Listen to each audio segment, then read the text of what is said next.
একটি নতুন ভিডিওতে তোমাদের সবাইকে স্বাগত জানাই। তো বন্ধুরা, এই মুহূর্তে রয়েছে আমি এগরা খালিনাতে। তো এই খালিনাতে কালী মায়ের পুজো উপলক্ষে ওই যে প্রতিমা দেখতে পাচ্ছ, কালী মায়ের পুজো উপলক্ষে কিন্তু চলছে বি.বি মিউজিক, যেটা একদম নতুন সেটআপ বি ক্যাবিনেট সেন্টার থেকে বেরিয়ে এসছে, টেস্টিং হচ্ছে। তো চলো পুরো ভিডিও এমপ্লিফায়ার সমেত বক্সের দিচ্ছি বাজানোর ভিডিও, অতি অবশ্যই কমেন্ট করো যে কেমন কি রেজাল্ট হচ্ছে। চলো সবাই পুরোটা শেষ পর্যন্ত দেখো।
अब आ चुके हैं आप लोगों के सामने बेस का बादशाह बी म्यूजिक फ्रॉम एग्रा से इस डेंजर। तो चलिए शुरू करते हैं DJRN रीमिक्स का एक धमाकेदार साउंड टेस्टिंग।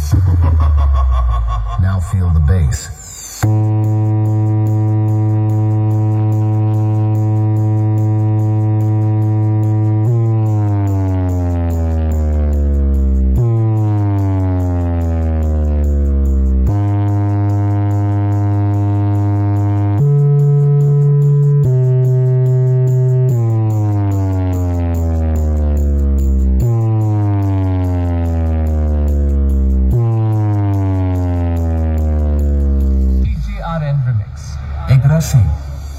कोशिश तो सब करते हैं, लेकिन सबका राज नहीं होता। डीजे तो सबके पास है, लेकिन हमारा जैसा अंदाज नहीं होता। आ गया तुम्हारा अब्बा। बी म्यूजिक एग्रा से आओ नचिए।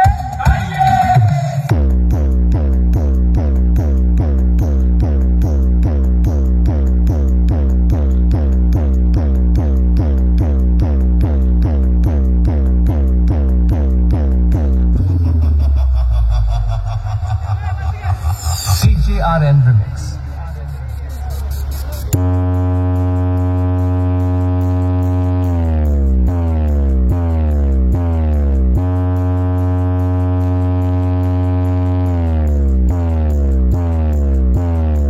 मोना डार्लिंग, सारा शहर हमें DJRN Remix के नाम से जानता है। Wonderful, so powerful. बी म्यूजिक एग्रा से